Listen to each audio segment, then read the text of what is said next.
Hey guys, welcome to a brand new video to the channel. Welcome to another tips and tricks episode. So in this video, what we're going to be looking at is how I've trained my combat on this account and how I've progressed it during the leagues. Now, if you guys haven't seen the tips and tricks video we did yesterday, I'll make sure it's in the corner of the video, as well as the playlist to the progression series we're doing on this account. I'd like to say a massive thank you for all the support, comments, likes on yesterday's tips and tricks video. It was phenomenal for views and also a response from you guys as well.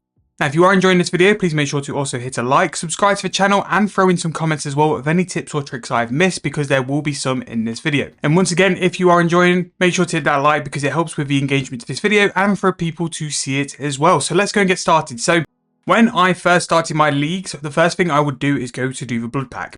The blood pack is a really easy quest, and it's going to give you 3 pretty decent training weapons, which mean for the first couple of levels, you don't have to go and continuously make your weapons. Because the multipliers are so high, and because of the XP rates as well, you don't want to waste your time upgrading your weapons continuously. So up until at least tier 40 on all of my melee styles, as well as range and as well as mage, I just use the starter training weapons.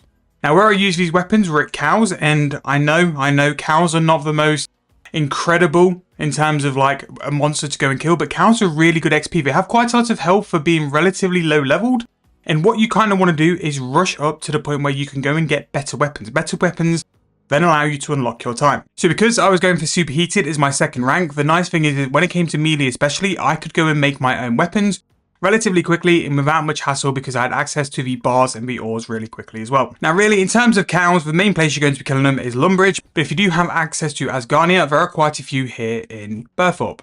Now, cows aren't the only thing you can kill goblins, minotaurs, and other creatures in the stronghold of security, as well as cockroaches in the security area as well, for really good combat XP. Essentially what you want to do is kill something relatively easy with a lot of life points, which is going to give you a lot of XP. Now, if you're going to train your melee stats especially, it's more important to train attack from the start, because what this will do will mean that you can use better weapons. Better weapons can also equal better XP. Also, don't forget as well that Vampire Slayer is something you can do in terms of a quest, and the quest lamp you're given is going to be affected by the multiplier. So don't quite do it on the first tier of multiplier, but when you can get to like tier 2 or tier 3, it's going to give you a massive jump up in XP to go and put on one of the other skills. Now, you can put it on whatever skill you want. I would probably suggest either attack, range, or mage. So what I did originally was use the blood pack weapons up until level 40 or 50, depending on how good the XP in your multiplier is, and then just go and upgrade to the tier 40 or tier 50 weapon. It could be adamant or it could be rune, depending on how quick you want to swap up. And then I would use that weapon all the way up to tier 70. In my opinion, tier 70 is a good enough upgrade for you guys to go and do it. Now, this is what I followed for all of my combats, is basically get them to tier 70 as soon as possible. When you've got tier 70 attack, you're going to train your strength and defense so much quicker. You can also train your defense with range and mage as well, just because the XP rates are better.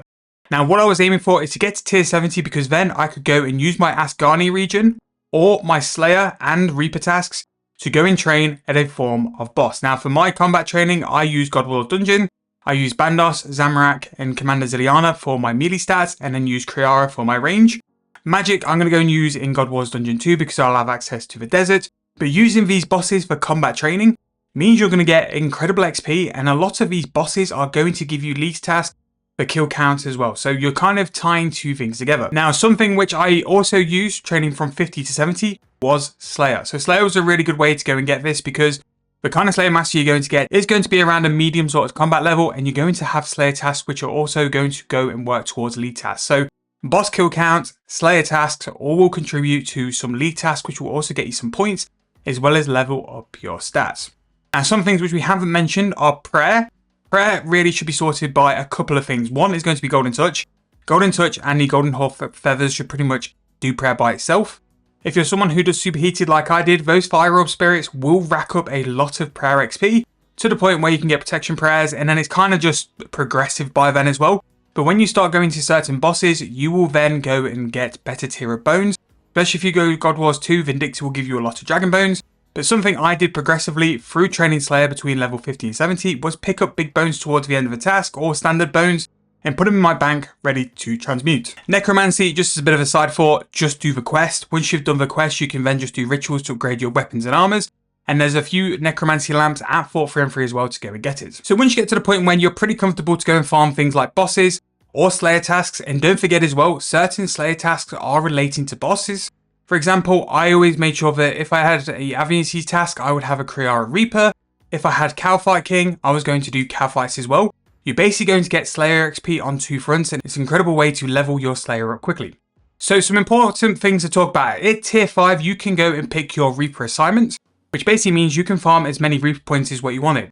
The difference is nowadays is that because of the changes to Reaper, you're also going to get some Slayer XP with this towards the end of the task as well, and also some Slayer points. If you're going to be doing continuous Reaper after tier 5, one thing I would highly recommend is to go and unlock the Reaper scroll, because this is going to give you 50% extra XP.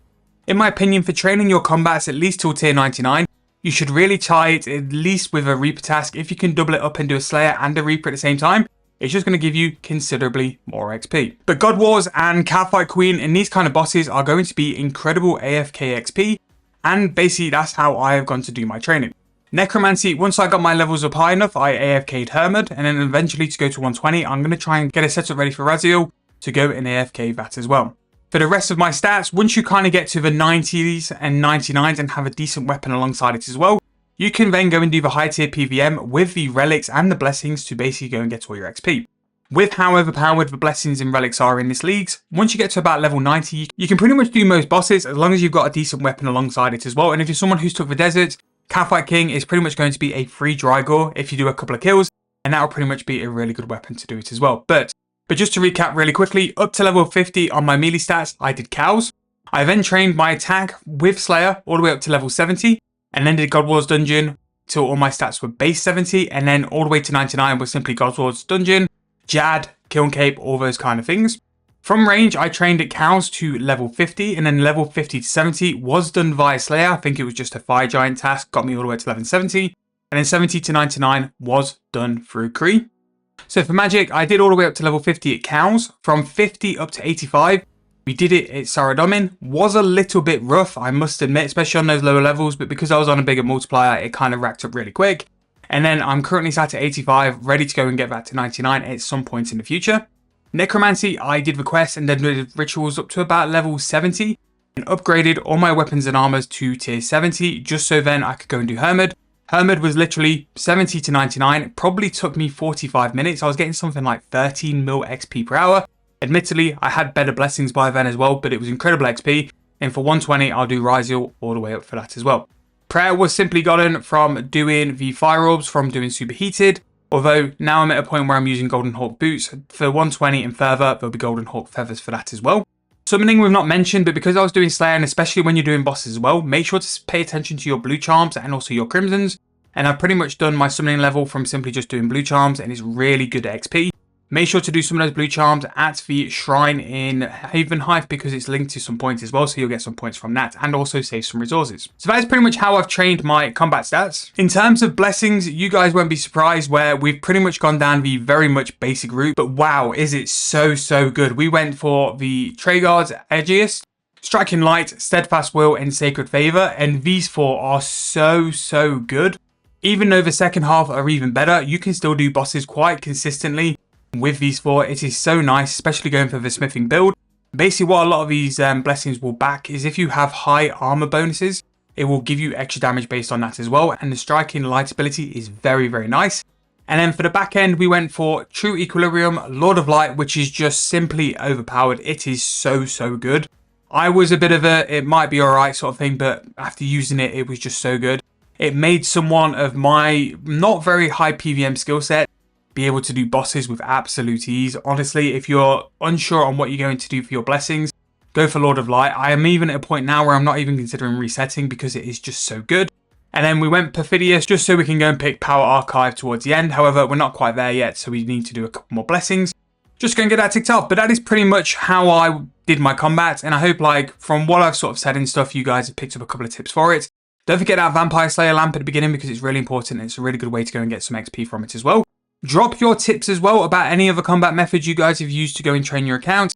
Anything different. It's nothing like revolutionary, but I thought it'd be nice just to sit and talk through it. I know that a lot of players have started over the weekend and it could be a really good way just to talk through some strategy and stuff.